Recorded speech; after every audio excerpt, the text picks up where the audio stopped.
We have strength and temperance. Okay, coming in hot, Taurus. Would I expect anything less from you? Okay. And I'm sorry about all the weird shadows. One of my lights should turn off soon. It's motion sensor. I forgot I turned it on a minute ago. So mentally, strength is, I mean, you can see it's not about brute and brawn. It's about having this confidence, this knowing, this understanding that you can sustain, you can make it through this, you can withstand whatever it is, you can have some sense of semblance control, maybe a little bit over the situation. And the temperance is a card of balance and a balance of heart. She has 1 foot in the water, 1 foot on land. There's 2 cups moving water back and forth like this. I'm going to give you some. And you know, this is a sun back here, but I almost always see it as a volcano, like exploding. I don't know why. I think it's supposed to just be the sunset. But that gives contrast to the water in my head, like this fire water kind of element, and it's very much pushed back. This is more of a dealing with your emotional space and finding a balance of how you're this give and take of human connection, and how do I feel in my heart about things, and can I go with the flow a little bit and be both on land and water. You know, that balance between those elements of being is just, you know, going with the tide or being steadfast and firm, and how do those two meet and weigh each other. And in order to receive blessings, I think these are definitely 2 energies that are blessable. So if it's this kind of stuff's on your mind a lot, this finding balance, being in a good emotional space, feeling confident, so forth, Taurus, that will lend itself. So whenever those things come to mind, something happens and it, you know, starts a thought pattern about your stability, your strength, your balance, your emotional health and well-being, look for blessings in that. Look at it as a blessing, as an opportunity to strengthen these things about you. I think those are beautiful energies to come out there. So let's pull a card for your physical space. Oops, sorry, I think I bumped the camera.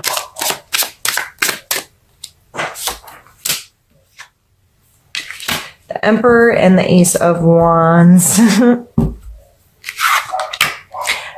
And I'm very sorry my neighbors let their dogs out. So, the Emperor in a physical space card, he's like the masculine physical space card, period. Like, he's the be-all, end-all. He is in control of his physical space. He knows all the inner workings and how things have to run to make things happen, and he's able to look at how each little aspect affects the whole to make whatever he's ruling run smoothly, right? So I think of this card in our physical space as physically organizing, creating systems, creating ways, whether this is at work or at home, getting control of the processes in your life. So scheduling and organization are always kind of on the top of that list, and budgeting, those kinds of things. And the Ace of Wands, this is a potential, this is a creative spark. This is like that $1 million idea that just like pops out of nowhere, and you're like, aha, like light bulb moment. So in your physical space, there may be something that generates some of this kind of energy for you. You're like, oh yeah, I can do this, or this would be a really good change, or this would be very effective in helping me do something better, or do something faster, or some kind of system that you can better implement into your physical space may come into play this month. And those two cards coming out together, listen to yourself. If you have one of those you feel like is a holy crap aha moment, like that could really work, try it. You know, those moments of brilliance that we let pass, could you imagine how amazing the world would be if more of us acted on those impulses and stepped outside of a box once in a while and tried to implement new and creative ways to do things that we've been doing the same way for way too long? And that's like innovation to me, you know, so even if it's something mundane in your everyday life as a housewife, and I'm not saying housewives have mundane lives, but I'm saying inside of each of our situations, whether we're an executive, a housewife, a fire person, a mail carrier, a tattoo shop owner like myself, sometimes, you know, like, we feel like our job in our life is rather mundane.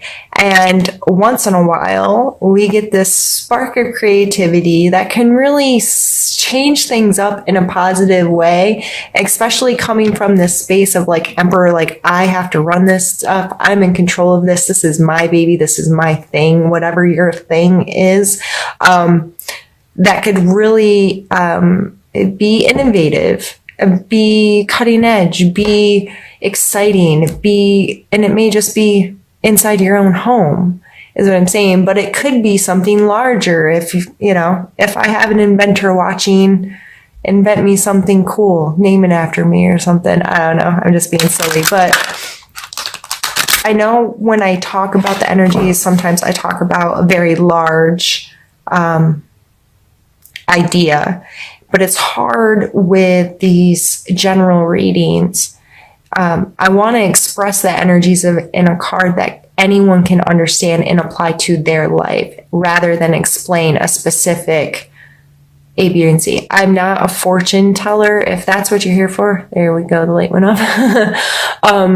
That's not really my intention. My intention is to talk about the cards and the energies in a way that are relatable to you, and you can see how they apply in your life, so you can create a dialogue within yourself that helps you, me, and everyone kind of grow as we become more consciously aware of the energies in our lives and our relationships to them. I felt like that was way wordy. Sorry, Taurus. All right, let's pull a card for your emotional space. We have the High Priestess. She is one of my favorites.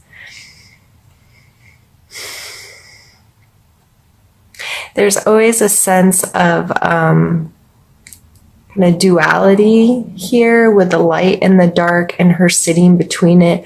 Her being this like connection between the two and finding this middle space. And her foot is on the moon and she's holding a scroll which contains knowledge, of course. She's surrounded by pomegranates, which have always been like,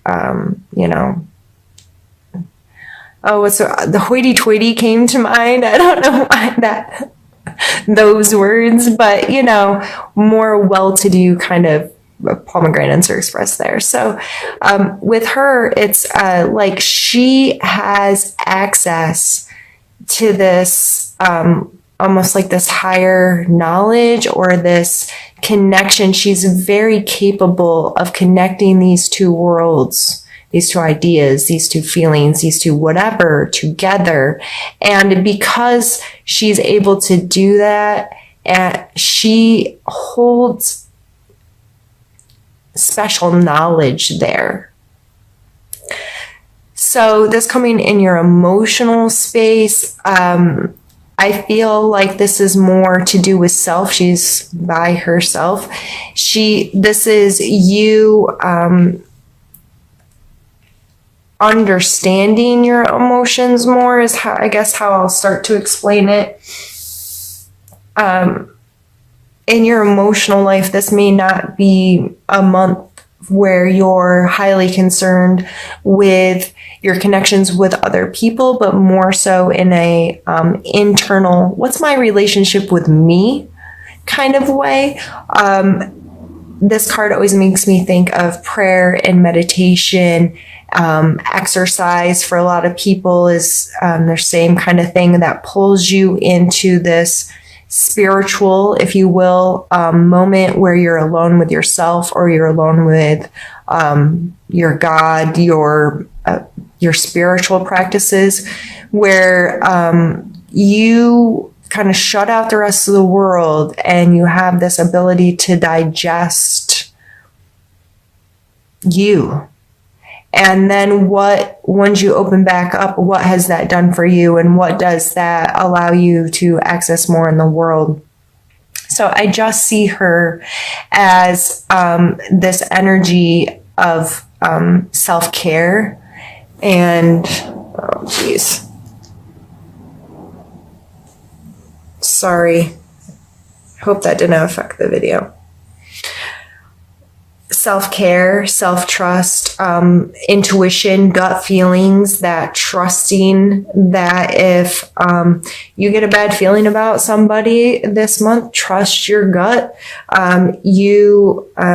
If you're in a place where you're taking really good care of yourself, and these are all super positive cards, and you're in a good emotionally healthy space, you may be a very good judge of character right now. Especially with the Strength and the Temperance and the Emperor, like these. So you got 3 major arcanas, an ace, and another major arcana. Like these are heavy duty, big energy kind of things. So I just feel like you are in a space, you are going to understand what blessings are, and your perspective is going to be one of which that you trust yourself, and you feel balanced, and you feel like you have some control, and you feel like your intuition is on. So those are amazing, beautiful energies to get to encompass. If you're not feeling that, that is a big opportunity to make yourself by, what is my relationship to this energy? What is my relationship to this energy? How does this make me feel? What could I do to bring this into my life? Where is it already? I just don't see it. And what is my perspective on my life? Am I blessable right now? Do I see blessings in everything, or am I overlooking them because my perspective isn't this? So let's pull for this reading, we're going to pull one more, and then we'll do a second reading not that one. That was just me not being able to move my thumb right. For your spiritual space, and then we'll move all of these cards and do another reading. Oh, I love it. We have the Wheel of Fortune, which is another major arcana card, and the Knight of Coins.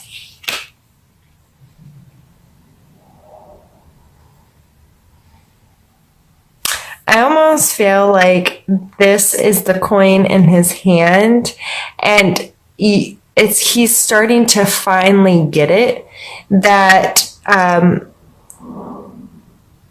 things happen and I have to think long term, but I also have to be able to react to things changing.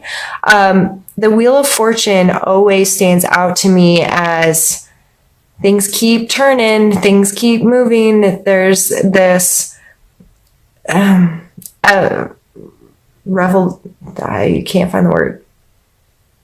I wish my brain worked. Okay. So this is obviously a circle, and I can't find the word that I want. And there's things that are perceived as this way or that way, or up or down, or what have you. But it's all connected and it all cycles. And there's this grander thing at play that we aren't capable of seeing the whole picture and all the interactions that create what we're perceiving as our reality. All the little steps, every step of the way of what put this person or this thing or this idea, whatever, into right now. But I think it's like I said, it was like spiritually, like he's holding this, he's getting this may be part, he's thinking long term with this, and how an understanding, and this is a very positive card as well, like Wheel of Fortune, there's chances for amazing things to happen, you know, and we don't always know what's going to lead to them. And we need to understand, okay, this is where I'm at today. I cannot change this moment, but I can make choices going further that are going to affect how this rolls and what interactions I have and what comes into play in this. So I just feel like a real sense of security when I look at these two cards together, in this knowing this and a giving up of like instant gratification, but thinking long term and thinking security and thinking he is on a horse, so he's able to move quickly and change path when needed quickly. Like he has assistance in being able to maneuver the world. I mean, he's not out there running buck wild, but if he needs to, right? He's a knight still. That, you know, that's a lot of action in a knight. That's somebody that's out in the world interacting is how I see that energy. So spiritually speaking, I really think this is you coming to an understanding of, I can't control it and I don't know everything, and I have to learn to understand that there's cycles, and I have to start thinking long term, and I have to go with it and allow the blessings and choose my perspective, how I'm going to see this, and understand that I don't know everything. I can't understand everything. I only know my truth. And as long as you're rolling with this kind of energy, like you should be feeling very, healthy, I would think, and secure with these kind of energies, and really feeling good about yourself and knowing that these infinite blessings are going to continue to show up and continue to be a part of my life as long as I choose to see life that way. I don't even feel like we need to do the second part of the reading. This has been beautiful, and I've already taken up 20 minutes, which I definitely shouldn't have done, Taurus, but I hope you're enjoying this because I know I am. So I will be right back.